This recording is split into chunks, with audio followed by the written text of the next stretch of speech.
दर्शन निमक ताप त्रयी मोचन परसत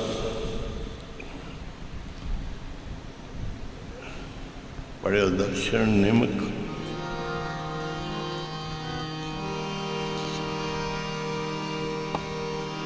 दास अनन मेरो निज रूप। गुरु साहब कहते आ मेरा रूप जेड़ा है वो मेरे दास ने। ये किन्हां नूं कह रहे ने? भगत नामदेव जी ने।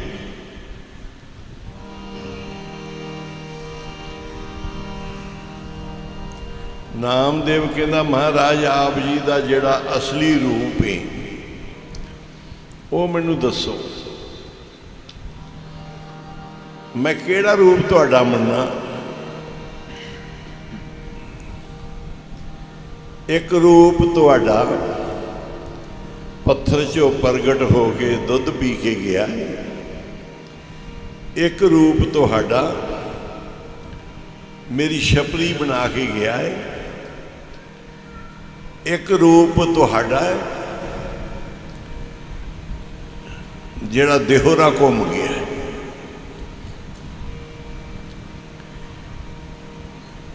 इन्नी कृपा कर दियो, तेरे नाम अनेका रूप अनंता। रूप बहुत नहीं पर मैनू महाराज जी असली आपदा निज स्वरूप दसो कि तुहाडा पक्का रूप केड़ा है, निज रूप। तो उस समय जो परमेश्वर ने वचन किए वो भगत नामदेव जी ने गुरबाणी च दर्ज किए आ।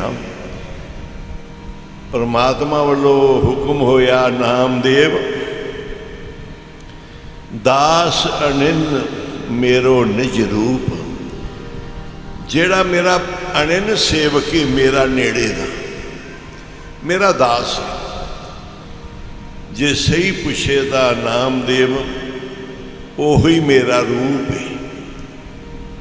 ते नामदेव कहता महाराज फिर उस स्वरूप दे दर्शना दा फल की है? ते जे उस स्वरूप नूं परस लईए फिर उनका फल की है? हुण अगली पंक्ति विच दस रहे ने दर्शन निमख ताप त्रयी मोचन। एक निमख मात्र दर्शन तिन्ने ताप खत्म। तीन ताप ही बंदे नूं चंबड़दे जेड़े संसार च इनू दुखी रखते हैं। तीने ताप निवारण हारा दुख हंता सुख रास ताको बिगड़ ना को लागे जा की प्रभ आगे अरदास। एक निमख मात्र दर्शन तिन्ने ताप खत्म हो जाएंगे मोचन। तिन्ने ताप खत्म।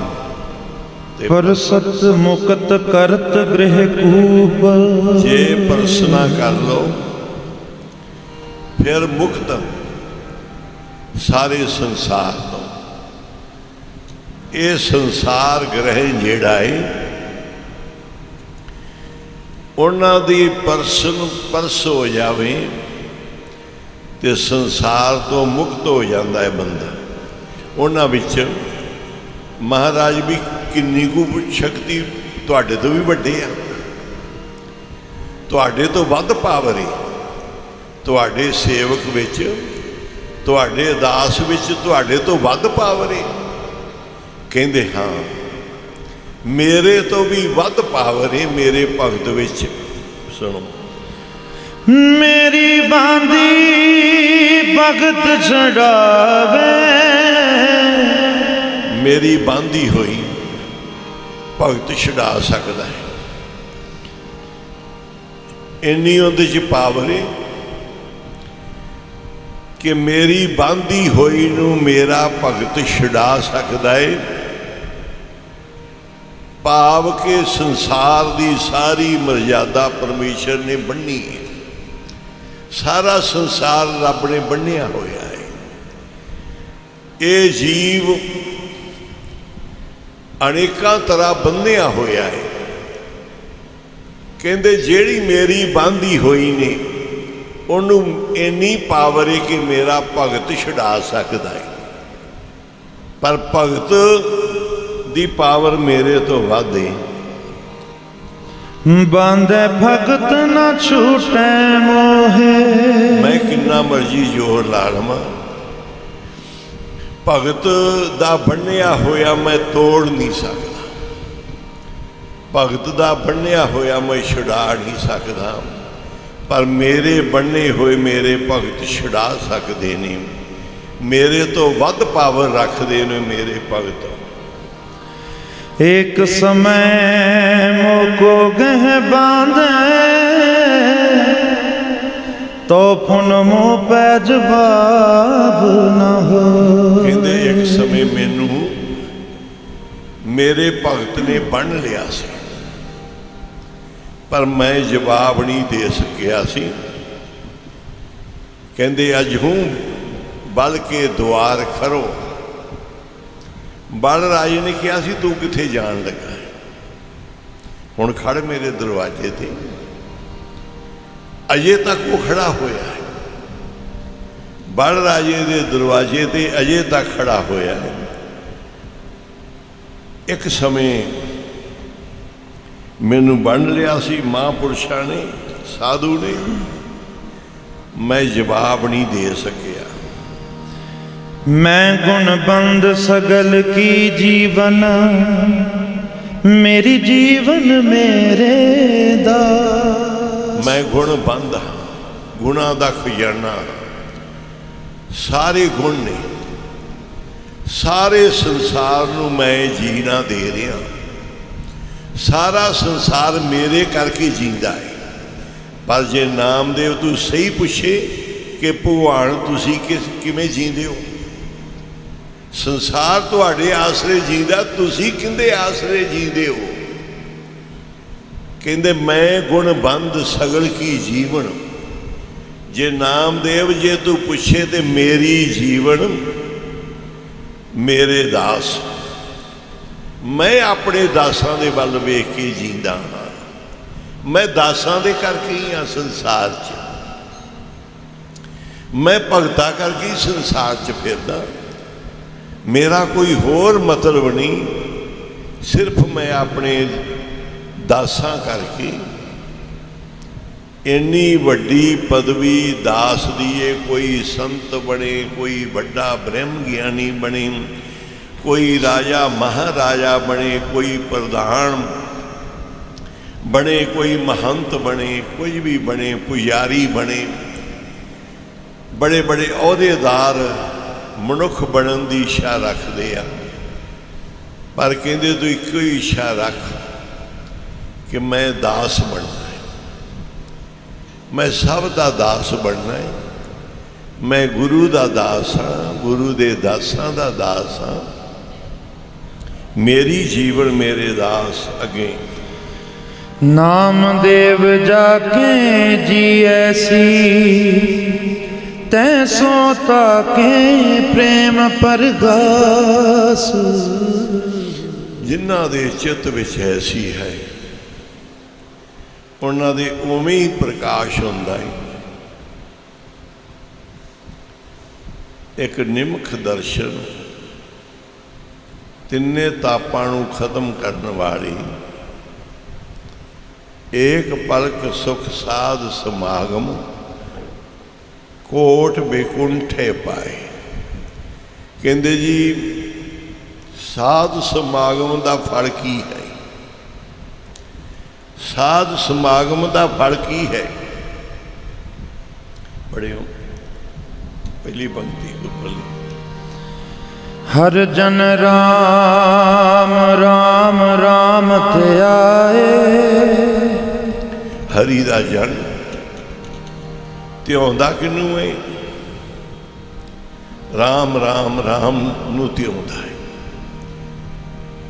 ਜਿਹੜਾ ਪਰਮੇਸ਼ਰ ਦਾ ਜਨ ਹੈ ਉਹ ਰਾਮ ਰਾਮ ਧਿਆਉਂਦਾ ਹੈ। ਰਾਮ ਰਾਮ ਤੋਂ ਮਤਲਬ ਕੀ ਹੈ?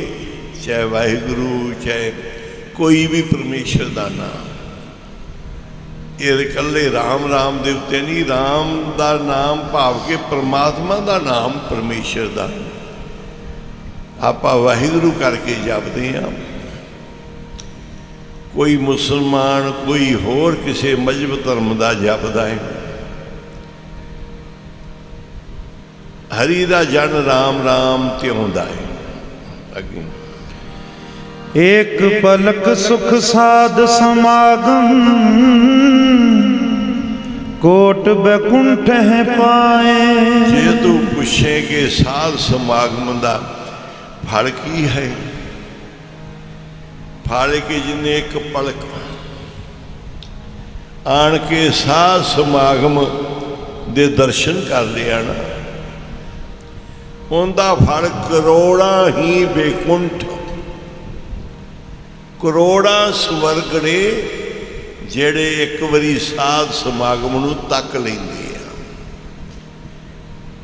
ਇੱਕ ਝਾਤ ਪਾ ਲੈਂਦੇ ਆ, ਇੱਕ ਪਲਕ ਪਾਉਂਦੇ ਨੇ। ਇਹ ਸਾਧ ਸਮਾਗਮ ਇੰਨਾ ਵੱਡਾ ਹੈ। ਸੰਤ ਸਮਾਗਮ ਹਰ ਕਥਾ ਤੁਲਸੀ ਦੁਰਲਭ ਦੋਏ, ਕਹਿੰਦੇ ਸਭ ਕੁਝ ਦੁਰਲਭ ਹੈ, ਪਰ ਦੁਰਲਭ ਤੋਂ ਦੁਰਲਭ ਵਸਤੂ ਜਿਹੜੀ ਹੈ ਨਾ, ਉਹ ਇਹ ਸੰਤ ਸਮਾਗਮ, ਹਰੀ ਦੀ ਕਥਾ, ਪਰਮੇਸ਼ਰ ਦੀ ਕਥਾ। ਇਹ ਬੜੀ ਦੁਰਲਭ ਵਸਤੂ, ਇਹ ਭਾਵ ਕਿ ਨਹੀਂ ਲੱਭਣ ਵਾਲੀ, ਇਹ ਲੱਭਦੀ ਨਹੀਂ। ਇਹ ਜਿਨ੍ਹਾਂ ਨੂੰ ਪ੍ਰਾਪਤ ਹੋਵੇ ਉਹ ਹੈ ਵੱਡ ਭਾਗੀ। ਸਾਧ ਸੰਗ ਪ੍ਰਾਪਤ ਤਿੰਨ ਭੇਟਤ ਦੁਰਮਤ ਖੋਈ, ਦਰਸ਼ਨ ਕਰਕੇ ਮਾੜੀ ਮਤ ਹੀ ਖਤਮ ਹੋ ਜਾਂਦੀ ਹੈ। ਸਾਧ ਸੰਗਤ ਦੇ ਦਰਸ਼ਨ ਕਰਕੇ ਮਾੜੀ ਮਤ ਹੀ ਖਤਮ ਹੋ ਜਾਂਦੀ ਹੈ।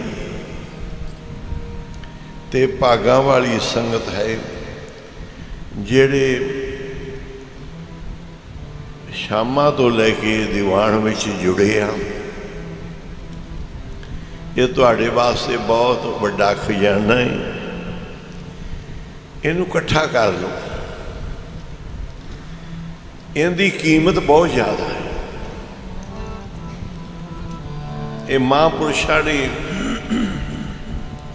ਇਹਦੇ ਨਿਚੋੜ ਕੱਢੇ ਹੋਏ ਆ, ਨਿਚੋੜ।